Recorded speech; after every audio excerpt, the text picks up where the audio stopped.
There you go. Alrighty. I'm going to walk you on how I trim, and we're going to answer some of your questions here. I'll be looking on my notepad most of the time. And we got Ellie Mae up here. So the first thing I normally do is get a hoof pick, and I'll clean out right here. And you're not having to go very deep at all because they have their pad right there, unless they're severely overgrown. And at this point, you can take a wire brush and clean that off more if you want. It's not needed. And from here, you would just basically start your trim. You got multiple tools to use. One of my go-tos, if they're not overgrown, is to use my hoof knife. And I'll just bring it right up the hoof wall. As you can see right here, if you can step just a little closer, camera lady. Right here on this white is the hoof wall. That's their outer hoof wall. That's all the hoof wall they have. And they also have an inner hoof wall right here. She'll have it right there. And this will be her toe up here. She's not really overgrown much. This will be her soft pad, or you'll also hear it a soft frog. And back here is her heel, right here. And also her bulb is back here as well. Aside from this is all you would clean out. If her bulb heel right here is overgrown, it'll be a pad. Sometimes it's a 1/4 inch. You'll just take it off with whatever tool you have. But be careful, there is sensitive tissue under here. And after you get that done, if you have another tool, 10 snips, works just as fine. Come up like that. It is sometimes a little tricky to go on the inside, as you can see. And bring it all the way around. And then you can clean it up a little bit. Goats, they tend to be trimmed. It all depends on the conditions, 6 to 8 weeks. It can vary if they're in a real rocky terrain. You can trim them every 5 months. Depends if they're on install all the time. Installed, you probably need to do it every 4, 5, 6 weeks. All depends on their location. And some of the tools, like I said, I have the 10 snips. My very, very last option is my hoof nippers for horses. These usually, when the hoof is really, really overgrown severely. I had to use them a couple days ago, and they will work. They're just hard to use with one hand. You got a lot of leverage. You got a lot of unnecessary size that you don't need, but they work just fine. You can use those. My main go-to now I just got is what's called a hoof boss. It is a battery powered, or it's corded. Plug into the wall. It's like a Dremel, a grinder. It's got a 2-inch disc. They're kind of expensive, but they really, really work. That hoof job would have took me about 30 seconds to do with one of those. So basically, it's got a diamond head disc with it, and you're done. And my other one is the hoof knife, as you saw.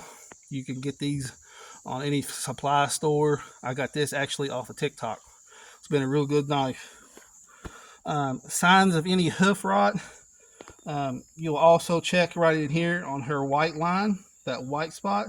You'll see thrush or hoof scald or hoof rot will come on. Usually it'll present with some lameness. Definitely, yeah, Misty said it stinks and it really smells, especially in between her toes. This is the interdigital space back in here. This is where thrush and bacteria like to hang out if it's really wet conditions. Since Kentucky's been in a drought, you're probably not going to see it a lot unless the goat was literally standing in your bucket of water the whole time of his life. But other than that, that's about it. The foot rot inside here, with the tissue, would become like a real bright pink or even a red color, and really, really sensitive. You don't want to put like any alcohol. We done that once. We put alcohol in it, and woo, it set that goat on fire. Thrush medication in here would do her well. The animal handling, Restraining methods, we keep it pretty simple. You see what our main go-to is most of the time is this deck chair. She's pretty comfortable. It's got these elastic bands. She's chilling. I think she's pregnant too, ain't she? Mm-hmm. She's pregnant, and she's not thrashing or nothing. It's real soft. We put this cardboard up here just for the horns. She's got a little kick plate here. When she stands up, it basically just lays her down. And then you can have a goat stands also where you just walk them up onto it and they just stand while you trim. That's a good option as well. Misty has one, I think. Mm-hmm. Yep. Most of the time we use this because it's aluminum and we can carry it anywhere we want. So if the animal is nervous and fights and struggles, obviously you need to do what you got to do on that. If she was going to throw a fit with us, we wasn't going to fight her. Obviously, because one, she really didn't need a trim tonight. If she had hoof growth way out here, she would have got trimmed regardless. And we would have trimmed up as we needed on that. You always want to kind of just come with them with caution, best you can. We had to chase her a little bit, but when she settles in here, she kind of cools down. She's almost asleep a little bit. She's pretty gentle, actually. She's done this a million times already. Misty done this far before I come along. And you don't want to be loud, screaming and hollering a lot of the times. Just kind of keep a low voice, mellow tone that relaxes the animal. Your body language says a lot to the animal, whether you're doing with a horse, a goat, cow, sheep, pigs. If you come in there all jacked up, they're going to be all jacked up. You ain't going to get nothing done. I see it too many times in horses and mules. So just be calm when you approach them. Do what you can. If they're like this, she didn't need it, so we could have left her alone and just let her roam around for a while longer. When's the last time we trimmed her? Probably at least 2 months, so maybe 3. Probably a good 2 months, and the ground's been hard as concrete, so she's wore everything off. I probably took an 1/8 inch off, if that. She just grows a little on this back one, of course. And if you got something new to you and new to the goats for sure, you know, it's nothing for you to just start taking them to the object that you're going to trim them on. You know, introduce them to it, put them up on it, and let them eat off of it. Maybe if it's like a stand, you can have them built, or you can build them yourself. And she's probably got a few more minutes in this, and she's going to be wanting out of it. And so some health and preventatives. Just watch out for your lameness in their hooves.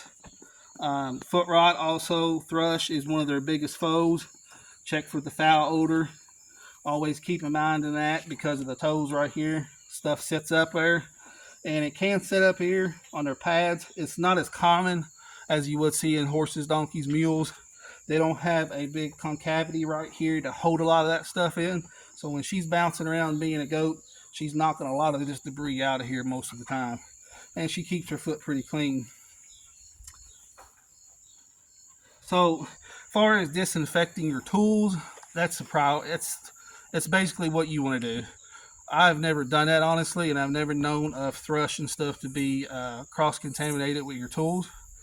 One step I take care of is if I'm shoeing a horse, I use copper nails. That's about as far as I go.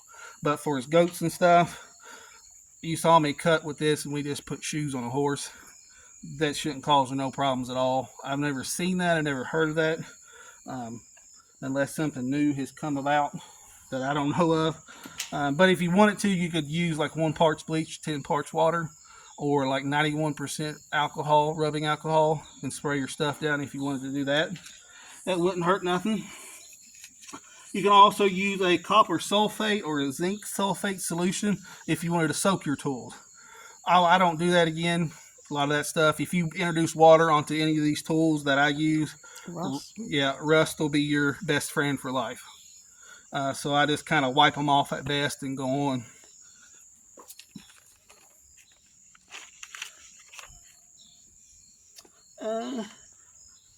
I don't do any foot soaks to your goats. Maybe on a horse if you had abscess, but we just trim them, clean them out, and let them go. I do use thrush medicine, Therazure. This is the clay version, or I use Zomp. It's the same version but more liquid, and I can put that on the inside of their toes, over on their pads, foot, body, cuts, anything. It's got copper sulfate, so it is going to kill any of the bacteria associated and fungus associated with that. She's getting restless, so we're going to speed up a little bit. You can see how long it took us to do this foot. A couple of minutes at best.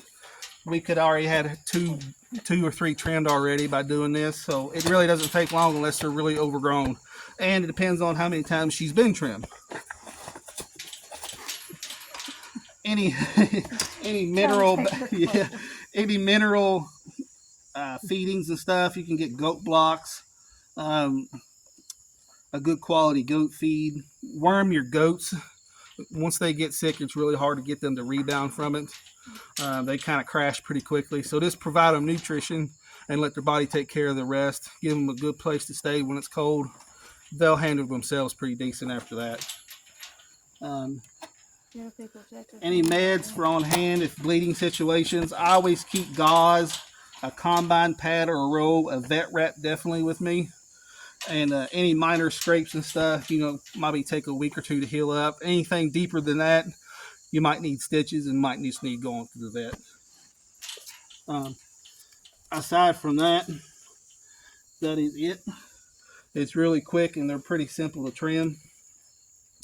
But we'll do one more real quick. I'm just going to use my knife. We're just going to clean that out again. You're just going to find where her foot stops on the pad, like that. And you can go too deep. You can go too deep too quick. So if you're using a hoof knife, just be really cautious. You don't want to cut them deep. And I'll go to this. You also can use floral shears or your garden shears. They're a small pair, almost look like a pair of scissors, because you're not taking a tremendous amount off on the hoof wall. Like this. Spread her toes. Don't cut your finger. If you do, you won't do it again. That's about the gist of it. And go around. Then I'll stop and I'll bring my knife back.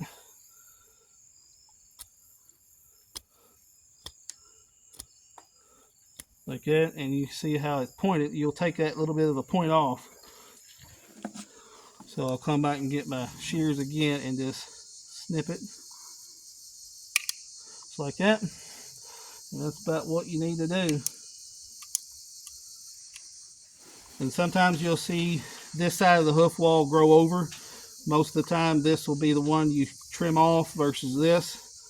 And sometimes the toe, you'll take a lot extra off on a toe. Sometimes these things can be cumbersome too.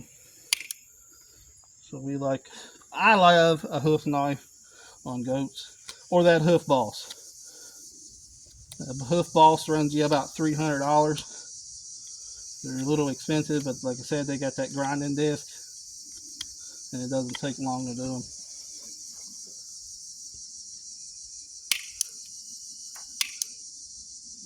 There you go. Alrighty, and you just repeat for the other two hooves. We're gonna let her go since she's chilled out. She don't need much done. We'll catch her next time. Thank you much.